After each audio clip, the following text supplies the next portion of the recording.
Hi ಅಲ್ವೋ ನಮಸ್ಕಾರ ಸ್ನೇಹಿತರೆ. ಏನಾಗ್ತದೆ ಫೈನಲಿ ಇಲ್ಲಿ ಅಜಿತ್ ಮತ್ತು ಭೂಮಿ ಇಬ್ಬರು ಕೂಡ ಸೇರಿಕೊಂಡು ಇಡೀ ವಟಾರದ ಕಾಲೋನಿ ಕ್ಷಣಗಳನ್ನು ಅವರ ಮನೆ ಕರ್ಕೊಂಡು ಬರ್ತಾರೆ. ಹಾಗಿದ್ರೆ ಅವರ ಮನೆಯಲ್ಲಿ ಆಶ್ರಯ ಸಿಗುತ್ತಾ ಇದರ ನಡುವೆ ದೇವಿಯಾನಿ ಅಶ್ವಿನಿಯ ಕುತಂತ್ರ ಬಟ್ಟ ಬಯಲಾಗೋದ್ರ ಜೊತೆಗೆ ಇಲ್ಲಿ ಸಾಕ್ಷಿ ತಪ್ಪಿಸ್ಕೊಳ್ಳೋಕೆ ಹೋಗಿ ಅಶ್ವಿನಿ ಮತ್ತು ದೇವಿಯಾನಿಗೆ ಚೊಳ್ಳಿ ಹಣ್ಣನ್ನು ತಿನ್ನಿಸ್ತಾರೆ. ಹಾಗಿದ್ರೆ ಜೈಲ್ ಪಾಲಾಗಬೇಕಾಗತ್ತಾ ದೇವಿಯಾನಿ ಅಶ್ವಿನಿ? ಏನಾಯಿತು, ಏನು ಕತೆ, ಇದು ಎಲ್ಲವನ್ನ ಕೂಡ ತಿಳ್ಕೊಬೇಕು ಅಂದರೆ ಈಗಲೇ ನಮ್ಮ ಈ ಚಾನಲ್ನ ಸಬ್ಸ್ಕ್ರೈಬ್ ಮಾಡಿ, ಹಾಗೆ ಒಂದು ವಿಡಿಯೋವನ್ನು ಪೂರ್ತಿಯಾಗಿ ನೋಡೋದನ್ನು ಯಾವುದೇ ಕಾರಣಕ್ಕೂ ಕೂಡ ಮರಿಬೇಡಿ. ಇಲ್ಲಿ ಭೂಮಿ ಮತ್ತು ಅಜಿತ್ ತುಂಬ ಬೇಜಾರು ಮಾಡ್ಕೋತಾರೆ. ಯಾಕಂದರೆ ಒಟ್ಟಾರೆ ಜನಗಳಿಗೆ ಈ ರೀತಿ ಪ್ರಾಬ್ಲಮ್ ಆಗಿದೆ ಅನ್ನೋ ವಿಷಯನ ತಮ್ಮ ಹತ್ರ ಯಾಕೆ ಹೇಳಲಿಲ್ಲ ಅಂತ. ಆದರೆ ಅದಕ್ಕೆ ಹೇಳೋದು ಸದಾನಂದ್ ಮತ್ತು ಲಕ್ಷ್ಮಿ ಅವರಿಬ್ಬರು ವಿಷಯ ತಿಳಿಸೋಕೆ ಪ್ರಯತ್ನ ಪಟ್ಟಿರ್ತಾರೆ ಅಜಿತ್ ಮತ್ತು ಭೂಮಿಗೆ. ಆದರೆ ಒಂದಿನ ಯಾವುದೇ ರೀತಿಲೂ ಕೂಡ ಅವ್ರಿಗೆ ತೊಂದರೆ ಕೊಡಬೇಡಿ ಅಂತ ಸತ್ಯನ ಹೇಳಿರ್ತಾರೆ. ಏನೇ ಇದ್ರೂ ನನಗೆ ಕಾಲ್ ಮಾಡಿ ಅಂತ ಹೇಳಿರ್ತಾರೆ. ಅದೇ ಕಾರಣಕ್ಕೆ ಅವರು ಅಜಿತ್ ಆಗಲಿ ಅಥವಾ ಭೂಮಿನಾಗಲಿ ಕಾಂಟ್ಯಾಕ್ಟ್ ಮಾಡೋದಿಲ್ಲ, ಸತ್ಯನ ಕಾಂಟ್ಯಾಕ್ಟ್ ಮಾಡ್ತಾರೆ. ಬಟ್ ಸತ್ಯನ ನಂಬರ್ ಕೂಡ ಸಿಗೋದಿಲ್ಲ. ಅದೇ ವಿಷಯವನ್ನ ಅಜಿತ್ ಮತ್ತೆ ಭೂಮಿ ಹತ್ರ ಹೇಳ್ತಾರೆ. ಇದರಿಂದ ಅಜಿತ್ ಮತ್ತೆ ಭೂಮಿ ಕೆಂಡಾಮಂಡಲ ಆಗ್ತಾರೆ, ಸತ್ಯಣ್ಣನ ಮೇಲೆ ರೇಗ್ತಾರೆ. ನಿಜವಾಗ್ಲೂ ಸತ್ಯಣ್ಣನ ಮನಸ್ಸಿಗೆ ಘಾಸಿ ಆಗುತ್ತೆ ಅವರಿಬ್ಬರ ಒಂದಷ್ಟು ಮಾತುಗಳು. ಏನು ಅನ್ಕೊಂಡಿದ್ರ ನೀವು ಬಿಟ್ಟು ಹೋದ ತಕ್ಷಣ ಏಕಾಂತದಲ್ಲಿ ನಾವು ಇದ್ದ ತಕ್ಷಣ ಸಂಸಾರ ಮಾಡ್ಬಿಡ್ತೀವಿ ಹಾಗೆ ಹೀಗೆ ಅಂತ ಅನ್ಕೊಂಡ್ಬಿಟ್ರ?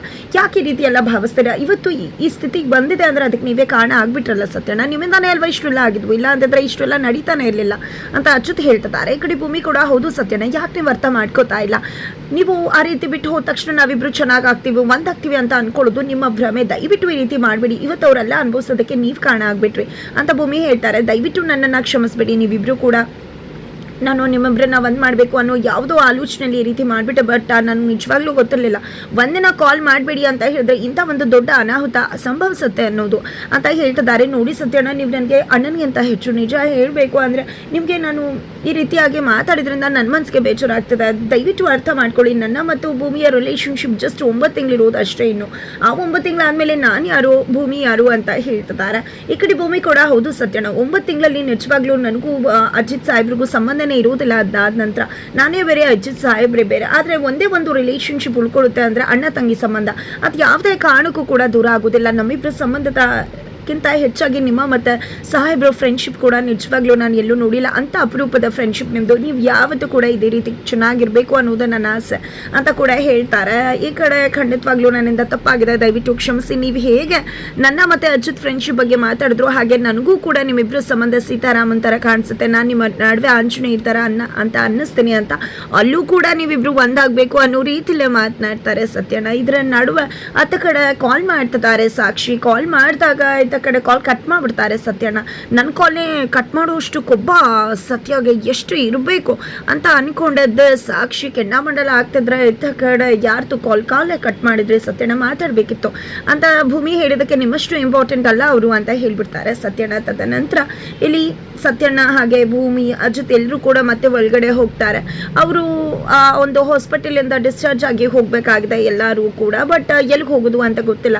ನಾವೇನೋ ವ್ಯವಸ್ಥೆ ಮಾಡ್ಕೋತೀವಿ, ಎಲ್ಲಿಗೆ ಹೋಗೋದು ಅಂತಾನೆ ಗೊತ್ತಾಗ್ತಿಲ್ಲ ಅಂತ ಮಾತಾಡ್ತಿರ್ಬೇಕಿದ್ರೆ ನೀವೇನು ಯೋಚನೆ ಮಾಡಬೇಡಿ, ನಾನಿದ್ದೀನಿ ಅಂತ ಹೇಳಿ ಇಲ್ಲಿ ಅಜಿತ್ ಭೂಮಿ ಸತ್ಯಣ್ಣ ಎಲ್ಲರೂ ಕೂಡ ಆ ಇಡೀ ಕಾಲೋನಿ ಜನಗಳನ್ನ ಇಲ್ಲಿ ಅಜಿತ್ ತನ್ನ ಮನೆಗೆ ಕರ್ಕೊಂಡು ಬರ್ತಾರೆ. ಮನೆಯವರು ಎಲ್ಲರೂ ಕೂಡ ಹೊರಗಡೆ ಬರ್ತದಾಗೆ ಇಡೀ ಒಂದು ಕಾಲೋನಿ ಜನಗಳನ್ನ ನೋಡಿ ಶಾಕ್ ಆಗ್ತಿದ್ದಾರೆ. ಏನದಲ್ಲ ಅಂತ ಕೇಳ್ತಿದ್ದಾರೆ ಅಜ್ಜಿ ಇವ್ರು ಎಲ್ಲರನ್ನೂ ಕೂಡ ರೌಡಿಗಳು ಬಂದು ಅವ್ರ ಮನೇನ ಎಲ್ಲನೂ ಕೂಡ ಖಾಲಿ ಮಾಡಿಸಿದ್ದಾರೆ. ನಿಜವಾಗ್ಲೂ ದುಡ್ಡಿನ ಆಸೆ ತೋರಿಸಿ ಒಂದು ಲೇಔಟ್ ಮಾಡಬೇಕು ಅನ್ನೋ ಕಾರಣಕ್ಕೆ ಇವ್ರನ್ನೆಲ್ಲ ಖಾಲಿ ಮಾಡಿಸೋಕೆ ನೋಡಿದ್ರು. ಆದರೆ ಇವ್ರ ದುಡ್ಡಿಗೆ ಆಮಿಷಕ್ಕೆ ಬಲಿ ಆಗದೆ ಇದ್ದಾಗ ಇವ್ರಿಗೆಲ್ರಿಗೂ ಕೂಡ ಹೊಡೆದು ಬಡ್ದು ಬೆದರಿಕೆ ಹಾಕಿ ಅಲ್ಲಿಂದ ಇವ್ರಿಗೆಲ್ಲರನ್ನ ಕೂಡ ಖಾಲಿ ಮಾಡಿಸಿದ್ದಾರೆ ಅಂತ ಹೇಳ್ತಿದ್ದಾರೆ. ಅದೇ ಕಾರಣಕ್ಕೆ ಇವ್ರನ್ನೆಲ್ಲರನ್ನೂ ಕೂಡ ನಮ್ಮನೆ ಕರ್ಕೊಂಡು ಬಂದ. ನಿಜ ಹೇಳಬೇಕು ಅಂದರೆ ಇವ್ರಿಗೆ ಸೆಕ್ಯೂರಿಟಿ ಅವಶ್ಯಕತೆ ಕೂಡ ಇದೆ. ಯಾಕಂದ್ರೆ ಇವ್ರ ಮೇಲೆ ಪ್ರಾಣಕ್ಕೆ ಅಪಾಯ ಇದೆ. ದಯವಿಟ್ಟು ಇವರು ನಮ್ಮನೆಲ್ಲೇ ಇರ್ತಾರೆ ಅಂತ ಹೇಳಿದಾಗ ಇಲ್ಲಿ ಏನೋ ಮಾತಾಡದೆ ಅಜ್ಜಿ ಅಲ್ಲಿಂದ ಹೋಗ್ಬಿಡ್ತಾರೆ. ಜೊತೆಗೆ ಅಪ್ಪ ಅಮ್ಮ ಎಲ್ಲರೂ ಕೂಡ ಹೋಗ್ತಾರೆ. ಒಳಗಡೆ ಹೋಗಿದ್ದ ಫುಲ್ ಕುಪ ಮಾಡ್ಕೊಂಡಿದ್ದಾರೆ.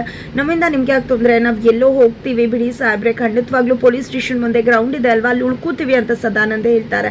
ಅಯ್ಯೋ ನೀವಿರಿ ನಾನು ಬರ್ತೀನಿ ಅಂತ ಹೇಳಿ ಇಲ್ಲಿ ಅಜಿತ್ ಒಳಗಡೆ ಬರ್ತಾರೆ. ಬಟ್ ಸತ್ಯನ ಕೂಡ ಅವರ ಮನೇಲಿ ಉಳಿಸ್ಕೋಬಹುದಿತ್ತು. ಬಟ್ ಅವ್ರ ಮನೇಲಿ ಉಳಿಸ್ಕೊಳ್ದೇ ಇರೋ ಕಾರಣ ಅವತ್ತು ಬಾಡಿಗೆ ಮನೆ ಆಗದ. ಹಾಗಾಗಿ ಬ್ರಹ್ಮಚಾರಿ ಆಗಿರೋದ್ರಿಂದ ಬೇರೆಯವರು ಬಂದರೆ ಅವರು ಏನೋ ಅನ್ಬಹುದು ಅನ್ನೋ ಕಾರಣಕ್ಕೆ ಅಜಿತ್ ಮನೆಗೆ ಕರ್ಕೊಂಡು ಬಂದಿರ್ತಾರೆ ಸತ್ಯನ. ಅದೇ ವಿಷಯನ ಅಜ್ಜಿಗೂ ಕೂಡ ಕನ್ವೆ ಮಾಡಿರ್ತಾರೆ. ಬಟ್ ಅಜ್ಜಿ ಕೂಡ ಅದಕ್ಕೂ ಒಪ್ಕೊಂಡಿರುವುದಿಲ್ಲ. ನಂತರ ಕೋಪ ಮಾಡ್ಕೊಂಡಿರ್ತಾರೆ. ಏನದಲ್ಲ ಹೇಳ್ದೆ ಕೇಳ್ದೆ ಕರ್ಕೊಂಡು ಬಂದಿದ್ದು ಎಷ್ಟು ಸರಿ ಅಂತ ಅಜಿತ್ನ ಪ್ರಶ್ನೆ ಮಾಡ್ತಿದ್ದಾರೆ. ದಯವಿಟ್ಟು ಅಜ್ಜಿ ನಿಜ ಹೇಳಬೇಕು ಅಂದರೆ ಅವರ ಪ್ರಾಣಕ್ಕೆ ಅಪಾಯ ಇದೆ, ಅದೇ ಕಾರಣಕ್ಕೋಸ್ಕರ ಅವರನ್ನು ನಾನು ಇಲ್ಲಿಗೆ ಕರ್ಕೊಂಡು ಬಂದಿದ್ದು. ದಯವಿಟ್ಟು ಒಪ್ಕೊಳ್ಳಿ, ನಿಜವಾಗ್ಲೂ ನಾನು ನಿಮ್ಮನ್ನು ನೋಡ್ಕೊಂಡು ಬೆಳೆದಿರೋದು. ನೀವು ಹೇಳ್ಕೊಟ್ಟಿರೋ ಪಾಠನೇ ತಾನೇ, ಕಷ್ಟ ಇರೋರಿಗೆ ಹೆಲ್ಪ್ ಮಾಡಬೇಕು ಅಂತೆಲ್ಲ ಹೇಳಿದಾಗ ನಾನು ಈಗಲೂ ಕೂಡ ಬೇಡ ಅಂತ ಹೇಳ್ತಿಲ್ಲ. ಆದರೂ ಕೂಡ ಮನೆಯವ್ರನ್ನ ಪರ್ಮಿಷನ್ ತೊಗೊಂಡು ಕರ್ಕೊಂಡು ಬರಬೇಕು ಅಂತ ನಿನ್ಗೆ ಅನ್ನಿಸ್ಲಿಲ್ವಾ ಅಜಿತ್ ಅಂತ ಅಜ್ಜಿ ಕೇಳಿದಕ್ಕೆ, ಹೌದು ಅಜ್ಜಿ ನಾನು ಕೇಳಬೇಕಿತ್ತು, ಬಟ್ ಅವ್ರಿಗೆ ಬೇರೆ ಯಾವುದೇ ಜಾಗ ಇರಲಿಲ್ಲ. ಆ ಟೈಮಲ್ಲಿ ನನಗೆ ಏನು ಮಾಡಬೇಕು ಗೊತ್ತಾಗಿಲ್ಲ. ಅವ್ರಿಗೆ ತುಂಬಾ ಸೆಕ್ಯೂರಿಟಿ ಅವಶ್ಯಕತೆ ಕೂಡ ಇತ್ತು, ನನ್ನ ನೀಡಿತ್ತು, ಅದಕ್ಕೋಸ್ಕರ ಕರ್ಕೊಂಡು ಬಂದುಬಿಟ್ಟೆ ಅಂತ ಹೇಳ್ತಾರೆ. ಪ್ಲೀಸ್ ಇವತ್ತು ಒಂದೇ ನಾವು ಒಪ್ಕೊಳ್ಳಿ ಅಂತ ಹೇಳ್ತಿದ್ರೆ, ಖಂಡಿತ ಇಲ್ಲ, ಈಗಲೂ ನಾನು ಬೇಡ ಅಂತಿಲ್ಲ. ಅವ್ರಿಗೆ ದುಡ್ಡು ರೇಷನ್ ಎಲ್ಲವನ್ನ ಕೊಡುವ ವ್ಯವಸ್ಥೆ ಮಾಡಿಕೊಡು, ಬಾಡಿಗೆ ಮನೆ ಮಾಡಿಕೊಡು, ಅವ್ರು ಇರಲಿ, ಆದರೆ ನಮ್ಮನೇಲಿ ಇರೋದು ಬೇಡ ಅಂತ ಹೇಳ್ತಿದ್ದಾರೆ. ಈ ಕಡೆ ಅಜ್ಜಿ ತಂದೆ ಕೂಡ ಅದನ್ನೇ ಹೇಳ್ತಾರೆ, ಅಯ್ಯೋ ಬಾಡಿಗೆ ಮನೆ ಮಾಡಿಕೊಡೋದು ಹೆಚ್ಚಲ್ಲ, ನಾನು ಅವ್ರನ್ನ ಅಲ್ಲೇ ಇರಿಸ್ಬೋದಿತ್ತು, ಬಟ್ ಅವ್ರಿಗೆ ನನ್ನ ಅವಶ್ಯಕತೆ ಇದೆ, ಅವರ ಪ್ರಾಣಕ್ಕೆ ಅಪಾಯ ಇದೆ, ಅದೇ ಕಾರಣಕ್ಕೋಸ್ಕರ ನಾನು ಅವ್ರ ಜೊತೆ ಇರಬೇಕಾಗತ್ತೆ, ಅದೇ ಕಾರಣಕ್ಕೆ ಅವ್ರನ್ನೆಲ್ಲರನ್ನೂ ಕೂಡ ನಮ್ಮನೆಗೆ ಕರ್ಕೊಂಡು ಬಂದಿದ್ದು ಅಂತ ಹೇಳ್ತಿದ್ದಾರೆ. ಇಲ್ಲಪ್ಪ, ಅವ್ರನ್ನೆಲ್ಲ ನೋಡಿದ್ರೆ ಯಾವ ರೀತಿ ಭಯ ಆಗುತ್ತೆ, ಒಳ್ಳೆ ರೌಡಿಗಳ ಥರ ಅನ್ನಿಸ್ತಾರೆ ಅಂತ ಅಪ್ಪು ಹೇಳ್ತಿದ್ರೆ, ಇತ್ತ ಕಡೆ ಶ್ರವಣ ಆ ರೀತಿ ಎಲ್ಲ ಮಾತಾಡಬೇಡ, ಅವರೆಲ್ಲ ಸ್ವಂತ ಮನೆ ಮಾಡ್ಕೊಂಡಿರೋರು, ಈ ರೀತಿ ಎಲ್ಲ ಮಾತಾಡಿದ್ರೆ ಚೆನ್ನಾಗಿ ಕಾಣಿಸೋದಿಲ್ಲ, ನನ್ನ ಫಾರ್ಮ್ ಹೌಸಲ್ಲೇ ಇರಲಿ ಬಿಡಿ ಅಂತ ಶ್ರವಣ ಹೇಳ್ತಾರೆ. ಈ ಕಡೆ ಅಜಿತ್ ಇನ್ನೇನು ಮಾಡೋದು, ಸರಿ ಆಯಿತು ಅಂತ ಒಪ್ಕೋತಾರೆ. ಜೊತೆಗೆ ನಾನು ಕೂಡ ಅವ್ರ ಜೊತೆನೇ ಇರ್ತೀನಿ ಅಂತ ಹೊರಡ್ತಿದ್ರೆ, ಇತ್ತ ಕಡೆ ನೀನೇ ಅಲ್ಲಿ ಹೋಗ್ತಿದ್ಯಾ ಅಂತ ಅಜ್ಜಿ ಕೇಳ್ತಾರೆ. ಇಲ್ಲ, ಅವರ ಪ್ರಾಣಕ್ಕೆ ಕಂಟಕ ಇದೆ, ನಾನು ಅವ್ರ ಜೊತೆನೇ ಇರಬೇಕಾಗತ್ತೆ ಅಂತಾರೆ. ಅಯ್ಯೋ ಅತ್ತೆ, ಅಮ್ಮ ಇವತ್ತು ಒಂದಿನ ಅಲ್ವಾ ಇಲ್ಲಿ ಬಿಡು ನಮ್ಮನೇಲೆ ಅಂತ ಹೇಳಿ ಸಂಗೀತ ಅವರು ಹೇಳಿದಾಗ, ಈ ಕಡೆ ಶ್ರವಣ್ ಎಲ್ಲರೂ ಕೂಡ ಹೌದು ಅಂತ ಒಪ್ಕೋತಾರೆ. ಫೈನಲಿ ಅಜ್ಜಿ ಕೂಡ ಸರಿ ಆಯಿತು ಅಂತ ಒಪ್ಕೋತಾರೆ. ಬಿಕಾಸ್ ದೇವಿಯಾನಿ ಕೂಡ ಅದಕ್ಕೆ ಸಪೋರ್ಟ್ ಮಾಡ್ತಾರೆ. ದೇವಿಯಾನಿ ಕೂಡ ಹೌದು ಅತ್ತೆ ಒಂದಿನ ಅಲ್ವಾ ಇರಲಿ ಬಿಡಿ, ಇಲ್ಲಾಂದ್ರೆ ಅಜಿತ್ ಕೂಡ ಹೋಗ್ತಾನೆ ಅಂದಾಗ ಅಜ್ಜಿ ಒಪ್ಕೋತಾರೆ. ನಂತರ ಇಲ್ಲಿ ಅಜಿತ್ ಬರ್ತಿದ್ದಾಗೆ ನಾವು ಹೊರಟು ಬಿಡ್ತೀವಿ ಅಂದಾಗ, ಅಯ್ಯೋ ನೀವು ಯಾಕೆ ನಮ್ಮ ಅಜ್ಜಿ ಆ ರೀತಿ ಮಾತಾಡದೆ ಹೋದ್ರು ಅಂತಾನ ಅವ್ರು ನನ್ನನ್ನು ಹೋಗಿ ಬೈದ್ರು, ಏನು ಈ ರೀತಿ ಹೇಳ್ದೆ ಕರ್ಕೊಂಡು ಬಂದ್ಬಿಟ್ಟಿದ್ಯಲ್ಲ, ಹೇಳ್ಬಿಟ್ಟು ಕರ್ಕೊಂಡು ಬರ್ಬೇಕಲ್ವಾ ಅಂತ ಹೇಳಿ ಅಷ್ಟೇ ಹೊರತು ಇನ್ನೇನು ಅಲ್ಲ ಅಂತ ಹೇಳ್ತಾರೆ. ನಂತರ ಎಲ್ಲರನ್ನೂ ಕೂಡ ಒಳಗಡೆ ಕರ್ಕೊಂಡು ಬರ್ತಾರೆ. ಮನೆಯವರು ಯಾರು ಕೂಡ ಇರುವುದಿಲ್ಲ. ಇವತ್ತು ನಾವಿಲ್ಲಿ ಆಶ್ರಯ ಪಡ್ಕೋತಿದ್ದೀವಿ ಅಂದರೆ ಅದಕ್ಕೆಲ್ಲ ಭೂಮಿ ಕಾಡ ಭೂಮಿ ಮದುವೆ ಆಗಿದ್ರಿಂದಾನೇ ನಮಗಿಲ್ಲಿ ಆಶ್ರಯ ಸಿಗ್ತಿರುವುದು ಅಂತ ಒಂದಷ್ಟು ಮಂದಿ ಮಾತನಾಡ್ತಿದ್ದಾರೆ. ನಂತರ ಅಜಿತ್ ಭೂಮಿನ ಕರ್ಕೊಂಡು ಹೋಗ್ತಾರೆ. ಅವ್ರನ್ನೆಲ್ಲ ಹೇಗೆ ನೋಡ್ಕೋಬೇಕು ಏನು ಎಲ್ಲವನ್ನ ಕೂಡ ತಿಳಿಸ್ತಾರೆ. ಅತ್ತ ಕಡೆ ಸತ್ಯನ ಸಾಕ್ಷಿ ಕಾಲನ್ನು ರಿಸೀವ್ ಮಾಡ್ತಾರೆ. ರಿಸೀವ್ ಮಾಡಿದ್ದೆ ನಿಮ್ಗೇನೋ ಅವಶ್ಯಕತೆ ಇದೆ ಅನ್ನಿಸ್ತು, ತುಂಬ ನೋವಲ್ಲಿದ್ದಾರೆ ಅನಿಸ್ತು, ಅದಕ್ಕೋಸ್ಕರ ಕಾಲ್ ಮಾಡಿದೆ ಅಂದಾಗ, ಆ ರೀತಿ ಏನಿಲ್ಲ, ನಾನಾಗ ತುಂಬ ಇಂಪಾರ್ಟೆಂಟ್ ಕೆಲಸದಲ್ಲಿದ್ದೆ, ಈ ರೀತಿ ಒಂದು ಕಾಲೋನಿ ಮೇಲೆ ಅಟ್ಯಾಕ್ ಆಗಿದೆ, ಯಾರೋ ಅಟ್ಯಾಕ್ ಮಾಡಿಸಿದ್ದಾರೆ ಅಂತ ಹೇಳ್ತಾರೆ. ಯಾರು ಅಂತ ಗೊತ್ತಾಯ್ತು ಅಂತ ಸಾಕ್ಷಿ ಕೇಳಿದಕ್ಕೆ, ಇಲ್ಲ ಯಾವುದೋ ಲೇಡಿ ಅಂತ ಗೊತ್ತಾಯ್ತು, ರೌಡಿಗಳು ಕೆಲಸ ಮುಗೀತು ಮೇಡಮ್ ಅಂದ್ರಂತ. ಅವ್ರು ಯಾರು ಅಂತ ಗೊತ್ತಾಗಿದ್ರೆ ಇಷ್ಟೊತ್ತಿಗೆ ಅಜಿತ್ ಅವ್ರನ್ನ ಬಿಡ್ತಿದ್ದ, ಖಂಡಿತ ಸುಮ್ಮನೆ ಬಿಡ್ತಿರ್ಲಿಲ್ಲ ಅಂತ ಹೇಳ್ತಾರೆ. ಈ ಮನೆಯಲ್ಲೊಂದು ದೇವಿಯಾನಿ ಅನ್ನೋ ಕಿಡಿಗೇಡಿ ಇದ್ದಾರೆ, ಅವರೇ ಎಷ್ಟು ಮನುಷ್ಯರು ಅಂತ ಅನ್ಕೋಬಹುದು. ಯಾಕಂದ್ರೆ ಇಡೀ ಕಾಲೋನಿ ಜನನ ಅಜಿತ್ ಮನೇಲಿ ಉಳಿಸ್ಕೊಳ್ಳೋದಕ್ಕೆ ಕಾರಣ ಆಗಿದ್ದೆ ಅವರಿಂದಾನೇ ಅಜ್ಜಿ ಒಪ್ಕೊಂಡಿದ್ದು. ಆದ್ರೆ ಅವ್ರಿಗಿರೋ ಮನುಷ್ಯತ್ವ ಕೂಡ ಆ ಲೇಡಿಗಿಲ್ಲ ಅಂತ ಸತ್ಯನ ಹೇಳ್ತಿದ್ದಾರೆ. ಇತ್ತ ಕಡೆ ಹೌದು ಅಂತ ಹೇಳಿ ಸಾಕ್ಷಿ ಶಾಕ್ ಆಗ್ತಿದ್ದಾಳೆ. ಬಿಕಾಸ್ ಅಜಿತ್ ಗೊತ್ತಾದ್ರೆ ಬಿಡುವುದಿಲ್ಲ ಅಂತ ಹೇಳ್ತಿದ್ದಾರೆ. ಹಾಗಾದ್ರೆ ಇಲ್ಲಿ ಫೈನಲಿ ಅಜಿತ್ಗೆ ವಿಷಯ ಗೊತ್ತಾಗತ್ತಾ, ಇಲ್ಲಿ ಸಾಕ್ಷಿ ಮಾಡಿರೋದು ಅಂತ ಗೊತ್ತಾಗತ್ತಾ, ಅಥವಾ ಸಾಕ್ಷಿ ತಾನು ತಪ್ಪಿಸ್ಕೊಳ್ಳೋಕೋಸ್ಕರ ದೇವಿಯಾನಿ ಅಶ್ವಿನಿನ ಲಾಕ್ ಮಾಡ್ತಾರ?